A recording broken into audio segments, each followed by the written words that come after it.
Okay, here we are at MetalTalk at the newly refurbished Borderline. Yeah. And I think, I don't know if Bernie's feeling that way at the moment, newly refurbished, but I'm feeling very unrefurbished actually at the moment.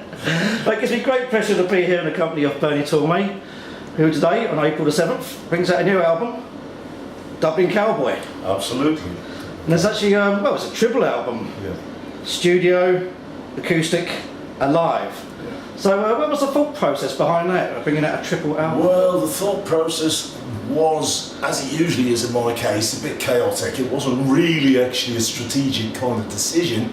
It was, I've always wanted to do an acoustic album. And I thought, well, Bernie Tormé acoustic album, no fucker's going to buy it, you know. I mean, it's like, well, you know, it hasn't got, woo, and kind of like all of, you know, the traditional things I'm associated with, so I thought I have to do a studio album too, so I'll have it as a double. So then a guy turned up who had recorded a show that we did in South Shields in January 2016, and it was on, I don't know, 16 track or whatever, but it was great, you know. So I thought, yeah, triple album, that's new, it's better, it's different, you know, marketing man. So yeah. Actually, thinking about it, the whole history of rock, I can't think of one other artist that's done that, brought out a studio, acoustic, and live all together. I can't think of anyone else who was stupid. Well, here I am. So let's talk about the studio album first. You know, because you're quite prolific. You know, it's like your third album in four years. Yeah. And so, what's the reason? You know, how are you so prolific at the moment? The thing is, I mean, an awful lot of it is, you know, there was probably about a third of the tracks are tracks that I had recorded, or partially recorded, on the previous album sessions, and you know, it was just like, well, they didn't work, and you kind of end up digging a hole. I end up digging a hole about having a song in a particular way. An awful lot of those tracks were just drum tracks that I wrote a different song across, you know. So I actually partly had those tracks. It's funny you say that, because you make it sound like they were leftovers. But these are very good songs, these are really strong songs. No, I mean, you know, partially it's true. Yeah. But, you know, in terms of an album, it isn't a leftover. I mean, you can't have an album that has, you know, 5 slow tracks on it. Well, you can if you're Pink Floyd, but, you know, not if you're me, you know. So I've always had a kind of, you know, a structure to an album, and it's always had, you know, it kicks in, I mean, ever since like Glory Road and The Universe, you know, you have to have a fast opener, you have to have a punchy opener. So it's, if you have, you know, 10 punchy tracks, it's a crap album. Yeah. You know, it's so you bring it to the title track, Dublin Cowboy, is very much a punchy track. Yeah, it's a blend, and I mean, it is actually, because I've always believed in having contrasting tracks, you know, and there's also keys, you know. I kind of tend to think if you have everything in E, it's like, you know, it just turns into a drum. I mean, there are people who are able to do that. Rage Against the Machine, I mean, you know, that classic album is all same key. I can't, you know, I'm just not, you know, because I can't go yo or whatever, or something like that, you know. But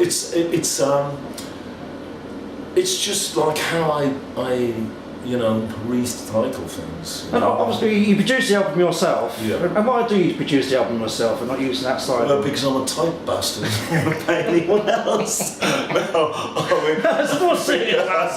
Truth, you know. So it's I enjoy it. You know, I mean, you know, I think the first track I ever produced, you know, was back in the punk days, and then stuff like Shura. I mean, Turn Out the Lights was a co-production. I did half of it, I've always done it because I mean I'm basically opinionated. You know, I mean it's probably being opinionated in the 80s wasn't a great thing. You know, so there was a lot of arguments because everyone would say, you want to sound like Journey. I don't want to sound like Journey. Is that because outside producers trying to give you a different sound, like it's not you? Journey are great, you know, and I mean, it's just, but I've always had a kind of a view of the things I record. It was probably wrong, you know, but it's how I see it or hear it. And I mean, to me, you know, it hasn't ever been about, you know, you have to have a radio play track, which is probably just as well, because I've never had one, you know, but there you go. But it's, you know, it's how I kind of like it. And let's talk about the acoustic album, because it opens up with an 11-minute epic, which is called Shine.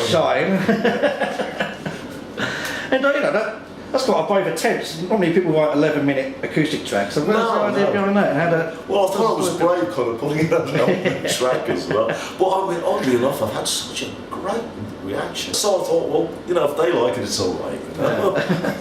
And obviously, I imagine soon fans will be asking you, we want an acoustic set from you.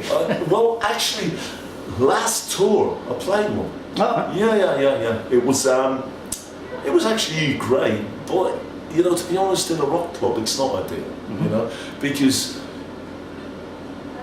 we did 2 or 3 tracks, and everybody talks, and it's like, you know, if I'd have gone, if I'd have gone, it'd be great. It'd be like just go, shut the fuck up. No, but it's I enjoy it, you know. And I mean, you know, it is basically, to me, I didn't think that was a thing anyone would have any interest in or like at all. And I have had just such a great reaction to it that, you know, it's, you know, great. And it was new. Yeah. You know, that was a different thing. I've not been doing, you know, the kind of like energetic track and the bluesy track and the kind of cosmic electric track for a long, long time. And doing an album that hadn't any kind of, you know, shredding on it or hadn't any kind of, I mean, that was a nice experience. I didn't think anyone would pay any attention at all. And now Mark is going to say, well, I think it's a pile of shite anyway. And talking of new, you've got a new bass player, Simon Moulton. Yeah. So tell us about his history. Where'd you find him? Well, I've known him a long, long time because I had a drummer called Chris Jones in the 90s. And Chris was in a band with Kai and hadn't known him since he was at school. So I met him years and years and years ago. And I was in a couple of his bands, and he's a great player and a nice guy, and I don't have to pay him anything, so that's no, that's not true. Sorry, I didn't say that. Sorry. But yeah, he's great. And tell us, why did Chris Hellman leave the band? Was it handbags? Well, Chris was doing choir boys shows, and I believe Shark Harlan, is he back involved with them again? Yeah, he has done that too. So Chris always had other obligations, and you know, that was cool. It kind of became, for me, difficult because there was issues about, you know, rehearsals, and also he lived a distance away, so it was a problem in terms of it being expensive and in terms of us not being able to do things immediately, you know. So I love Chris. He's a nice guy, great bass player, you know, and he's a friend. It became slightly problematical because I've known him since 1984, and having a personal relationship and having a business relationship becomes a bit stressy at times, you know. So I know that feeling with my editor MetalTalk, yeah. I don't believe it. So it kind of, I mean, I felt it was time, in terms of my choice, to kind of say, oh, Chris, you know, let's have a break and let's stay mates, you know, because... That's a shame, but wish Chris all the best. Yeah. You know, great bass player, like you say. Absolutely, definitely. Yeah. And how's this tour been going? You know, 'cause I think you done like this is the 7th date tonight. You know, you're doing 8 dates in a row. Yeah, I mean, you know, in the old days, I've never ever done that. I mean, even in the Gillan days, it was 3 days on, 4 days on, and a break because Ian's voice would crap out. Luckily, I've never had that problem because it crapped out years ago. It never even was anything other than it crapped out. So it's been great. I mean, I've actually really enjoyed it. It's been tough and tiring. I mean, you know, journeys are always a pain in the arse, you know, basically. But it's been great. I mean, you know, it's been really odd because I thought Edinburgh on a Monday night we're gonna fucking die. There's gonna be no event. It was reasonable. You know, there was a crowd in. Grimsby on a Tuesday night. No, it's not going to happen. And the great thing is to be meeting up with old friends as well. Yeah, lots of them. What was that like, meeting up with Phil again? Well, it was absolutely brilliant. You know, obviously Phil played on your early solo singles. Yeah, and we played a track called Secret Service. We hadn't actually played since 1978, and it was just like, you know, a buzz. It was fantastic. Yeah, really great. I was just about to mention that because you have resurrected Secret Service or Procession for this tour. Yeah. Songs not been in your solo set for years, you know. No. And I'm hoping you're going to play them tonight. If you're not, I'm going to be putting pen to your set list. We may do. At least one of them, all right. But yeah. I always like to play those songs again. Yeah, it's great because I actually kind of, you know, it's so long ago. I actually have to go back and learn them again. You know, it's like, oh God, did I do that? You know, but it's really enjoyable. I mean, you know, there's something like 16 albums, I think, now. And some of those albums are doubles. You know, so it's like a huge amount of material. Yeah. And you know, I do not retain it all in my head. You know, it's really enjoyable. You know, because it's almost as if I'm readdressing it. I think, well, that was okay. That wasn't as bad as I thought it was first time round. Well, funny enough, you know, a lot of your early material was not on albums. Like you did like 5 or 6 punk singles. That's right. Well, which never really appeared on an official album anyway. Actually, I had a download of a guy in South America sent me of a gig we did in the Bridge House in the East London, yeah, Canning Town, in 1976, and I sent it to Spaulding. I don't remember any of the tracks. I don't remember any of them. I was like, my God, you know, I wrote that. I never played it again. And it's, well, you know, probably a good reason, really. But it was just really interesting, you know, because it was actually in places great. In places really not great, but you know what I mean? It was, you know, I've always been a scribbler. I've always written, you know. I mean, an awful lot of people I know wrote because they wanted a share of the publishing. I never did that. I was always the kind of, I'd always, you know, go home, write a song, and think, that's got to be a number 1. And I'm still waiting. And I think we had a private conversation not so long ago. You think about putting those singles on a compilation album, maybe? Yeah, maybe. Maybe, yeah, I hope so. I know it's not contracts. No, I mean, it's a good idea. Yeah. It is a good idea. It is a good idea. And obviously you've done the solo albums, Turn Out the Lights, Electric Gypsies. They're not really available on CD yet at the moment. No, I just noticed that your merchandise is on the merch at the moment. So yeah, we'll see how that goes, you know. Yeah. And if it's okay, I'll do all of them again.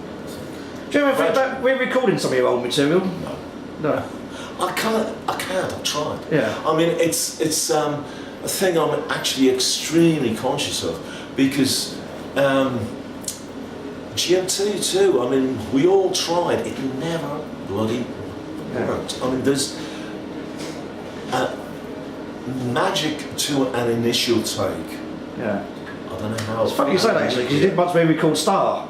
Yeah. It was a B-side, and he did it with Phil Lewis. Yeah, yeah. Mind you, it was a different band. Yeah. So, you know, that was okay, you know. And it was Lewis. I mean, Yeah. it was, you know, he was astronomically kind of different to me. So, you know.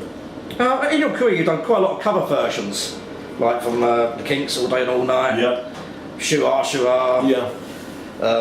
Painter Man even. Yep, yeah. And even in Gillan you did like Trouble, Oh no. New Orleans. But, Almost all our hits. and whose ideas, like, especially with Gillan, the idea of New Orleans and Trouble, were they your ideas or were they Ian's? Trouble was Ian's. Yeah. New Orleans, we were actually talking about because John was producing White Spirit at the time. Yeah, that's right. And they were in a position of just about to be dropped. So we had a talk about it, and Ian again said, New Orleans, it's a great track. If they do it, I heard it, and I was like, they ought to do that. So we actually brought it to them, and they said no. So it was almost, well, we're going to show you, you know. And it was a hit. You made the song your own, really. Yeah, yeah. Oh, I mean, it's great. You know, it's just so. But the only piss off was that Slade did. What was it called? It had the exact same way. Hey? Oh, we're bringing the house down. Yeah, exactly. Yeah. Whoa. Just at the same time, and I was just about to come out, and it comes out, and it's like, my God, it's as if, you know, they read our minds, you know. That was a fantastic cover version. Yeah. I'll say, what was the reason behind Painter Man? That's a bizarre. I'll say a lot of your cover versions are not expected of a rock artist. I was actually awfully into to the creation. I don't know if you know the creation. The creation were a kind of a heavy kind of mob band in 66, 67. They did a track called Making Time that Jet Records had us record. And at the time I wanted to do Painter Man. The Making Time track, the guy who sang with the creation, Ken, I can't remember his second name, he became Zeppelin's soundman. And he came down with Eddie Phillips, who was the guitar player, who was the first guy to use a violin bow on a guitar. Oh, yeah. Are you listening, Jimmy Page? I know the truth. And they produced it, and it never happened. It was just like, Jet heard it and said, nah. So it kind of like carried on, and I was a Creation fan, so it came to doing the album, and I thought, I really want to do Painter Man because it's just a great track. Because it's brave of you, because Boney M had a hit single. But I mean, yeah. well, Boney M's, Boney M's version was, a huge hit, but it was shit. Come on, let's face it. I thought it was shit. So I recorded and I thought, this has to be a fucking hit. Of course it wasn't. And I'll say you've done things like Shoo-ah, Shoo-ah. So what sort of music did you listen to when you were younger? Everything, but I was an enormous Stax fan. And really, I mean, on the new album, Power of the Blues is my, to Stax, because, I don't think people remember now. I mean, heavy music, it came out of bands like Vanilla Fudge. That's right. Playing Tamla tracks, Yeah, yeah, you keep hanging on. It was all of that, playing basically black music. Yeah. I loved all that, man. I mean, I'm too old, you know, I'm a dinosaur. Here I am wandering, the last of the fucking dinosaurs, you know.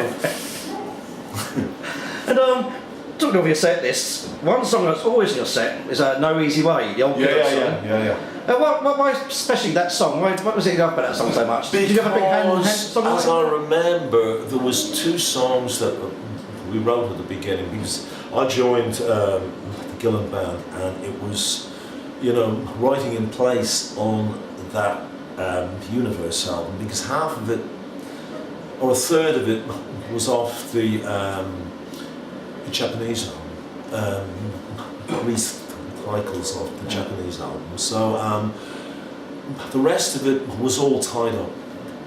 Colin had written it. So it came to the second album, and it was Yes You Can Write a Track or Two. And that was one of the first tracks. Oh, yeah. So it was I don't know, it's always close to my heart. Yeah. You know, we were playing it to Ian, and he said, yeah, great, you know, so it was, you know, because it's always a challenge, you know, having Ian fucking Gillan sing your song. Yeah. Man, wow, you know, I mean, you know, because I was like, Ian Gillan, you know? And talking of Ian Gillan, funny enough, your album is out today. Yeah. Ian Gillan's got an album with Deep Purple. And it's also a great album out today. Yeah, I was about to ask I've you. got the tracks off Yeah, that. yeah. It's absolutely fucking a killer. It, you know, it isn't a triple, obviously. You know, they don't have the. He might sell triple the amount. Speak kindly of me, please. So yeah. And so, do you keep up with his career? I do, yeah. I mean, you know, they haven't recorded an album in a long time. You know, I mean, the last album. Well, I didn't know what about 2-3 years ago, but yeah, that was the first one, 8 years. Yeah. But you know, I mean, great bands, and I to me, I mean, the last album was a bit not as purpley as I like. You know, I mean, but this album's just like, you know, Don Airy, fucking great job, man. Steve Morse. Yeah, what do you think of Steve Morse? Once again, a unique guitarist, different style to He's you. a great player. I mean, you know, what a player, you know. One thing I must say to you, you always see his guitar magazines, you see all this lists, the best guitarist, Jimmy Page, Jeff Beck, Eric Clapton, blah blah blah, Zach Wild. Your name's rarely mentioned in these big lists. Yeah, it's because I'm completely fucking useless. No, but is that... Why is that? I don't know, man. I don't know. Yeah. I don't like kind of think about those type of things, because you can get very kind of bitter about, why am I not in there, you know? I mean, you know, it's just like, obviously they don't think I sell magazines. Basically, yes, it is. That's a fair enough. Truth. You know, That's the truth I of that, probably actually. don't, you know? I mean, you know, if I bumped into Jimmy Page, or, you know, I don't think Jimmy Page would have the same opinion as they would, you know? I mean, you know, so that's, or Jeff, you know? I mean, you know, Gary in the past, you know? I mean, it was like, hey, you know, bros, you know? So I don't fucking care, man.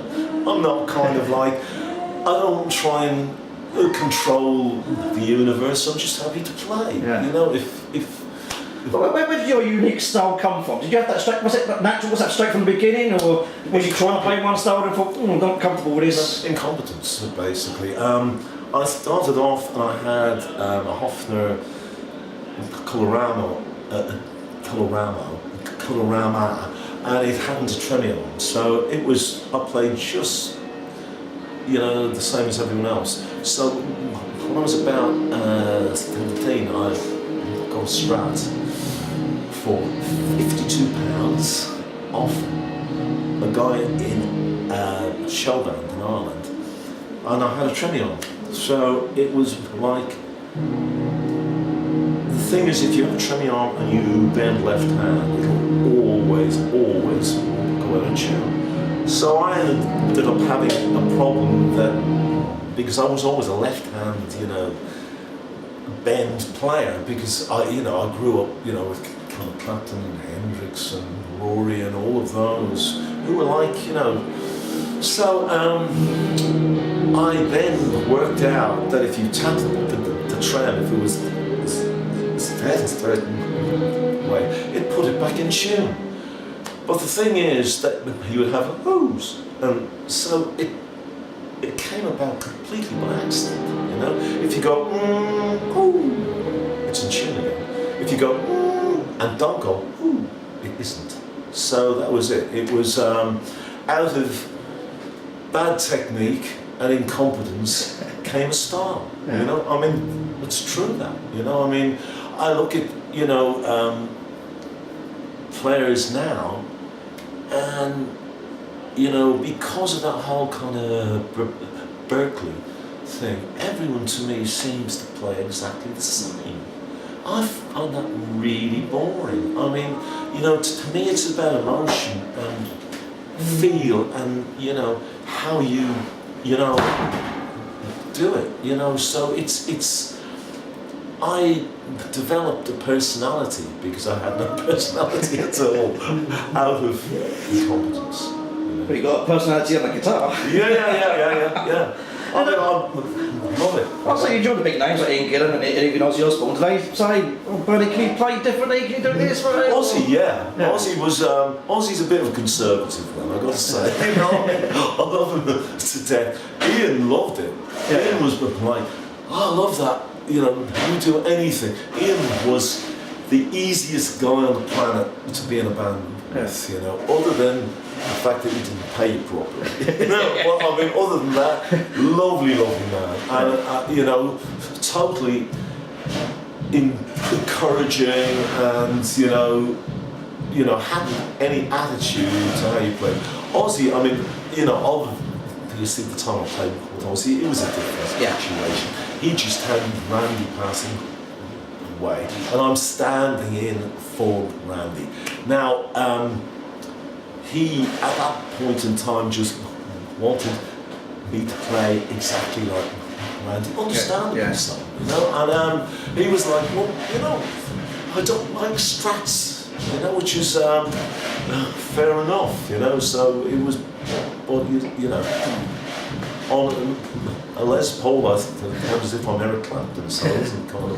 I was like, we want to talk more about Gillan and Ozzy, but we've done that before in a previous interview. So anybody watching this interview, just go on YouTube. Bernie Tormé MetalTalk, you'll find an interview where we talk in depth about Gillan. And I'll probably contradict myself. yeah. You said something completely different last time. But just before I wrap this interview up, just mentioned that Ian Gillan, he's like 72 now. Yeah. You don't mind me saying you're 65. What keeps you going? You know, what is it? What keeps you so youthful, wanting to travel on a tour bus up and down the country 8 nights a week? What makes you want to do it? Poverty. No, I have never kind of done anything else. It's who I am. It's all I do. You know. I mean, you know, any of the times that I wasn't playing, I'd have massive depressions. Just like huge depressions. So I enjoy it, you know, it's just like, well, you know, I'm not the world's greatest talker. I talk through that, you know, and I just, it's, you know, out of that I'm able to communicate emotionally. And it's just like, I love it. I haven't any other reason, you know, because it isn't as if, you know, it's a big earner. It just isn't, you know, it's just being able to do you ever get any urge to do like a secret gig down your local pub, just turn up unannounced, just play rock? I have done. What's that like? It's fun, I enjoy it. And what's the audience reaction? People don't know you or know about you? Everybody enjoys it. Yeah. Oh, well, so far. I was imagine sitting in the pub. Next time I do it, it's probably like, don't come in again. You know? Yeah. Well, Bernie, it's been a pleasure to talk to you as always. Cheers, Mark. And you, thank you. The album Dublin Cowboy. Yeah. Out today, April the 7th, 2007. Buy it, please. Trust me, I've heard it. It's absolutely brilliant. There's some stonking tracks in there. It really does. Thank you, that's sweet. And even the live album, absolutely brilliant. Yeah, thank you. All the best, Bernie. Thank you very much. Cheers, thanks, Mark. Thank you.